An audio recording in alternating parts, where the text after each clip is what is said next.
ஆனால் உண்மையாலேங்க தினேஷ் நம்ம பாராட்டி ஆகணுங்க. நல்ல சமையல் செய்கிறாரு, அந்த சமையல் கட்டை நல்லா சுத்தமாக வச்சுக்கிறாரு. இதை பாருங்கள், அம்மியை வைத்து அவர் பண்ணிகிட்ருக்காரு. இப்போ முற்போக்குவாதி யார், முற்போக்குவாதி பூர்ணிமா, அவங்களுக்கு வந்து அம்மி அரைக்க தெரியுமா, தெரியல. தினேஷ்கிட்ட போய் இது என்னது, இது எப்படி அரைக்கணும்னானே அவர் வந்து அந்த மெத்தடில் கரெக்டாக அரைச்சி, ஏன்னா அம்மியில் அரைக்கிறது வந்து சாதாரண விஷயம் இல்லை, அதெல்லாம் ஒரு கலை. அந்த கலையெல்லாம் அந்த காலத்து பெண்களுக்கு தெரியும். அவங்கள இவங்க பிற்போக்குவாதின்னு சொல்லிடுறாங்க. எனக்கு அதான் கடுப்பாகுது. சும்மா அரைகுறையாக ட்ரெஸ்ஸு போட்டுக்கிட்டு இவங்க போனால் இவங்க முற்போக்குவாதியான், எல்லா விஷயத்தையும் பொறுப்பாக ஒருத்தன் செஞ்சால் அவன் பிற்போக்குவாதியான். எனக்கு இது பிடிக்கல. சரி, இருந்தாலும் தினேஷ் சொல்லி கொடுக்குறாருங்க, இப்படி தான் அம்மி அரைக்கணும், இதனால சுவையான சட்டினி வரும். அந்த காலத்தில் வந்து மீன் குழம்புலாம் வைப்பாங்கங்க, அம்மியில் அரைச்சி கறி குழம்புலாம் அப்படியே மண்மணக்கும். இப்போலாம் வைக்கிறாங்க பாருங்கள் சமையலாக, அது சுவையே இல்லை.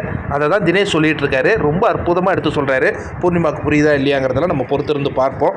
கற்றுக்கணுங்க, எல்லாத்தையும் கற்றுக்கணுங்க. இதில் ஆண் பெண் முற்போக்குவாதி பிற்போக்குவாதி எல்லாம் எதுவும் கிடையாது. பூர்ணிமா, நீங்கள் இதே மாதிரி பேசிக்கிட்டு இருந்தீங்க, உங்களை எவிக்ட் பண்ணிவிடுவாங்க போட்டியாளர்கள், ரசிகர்கள்.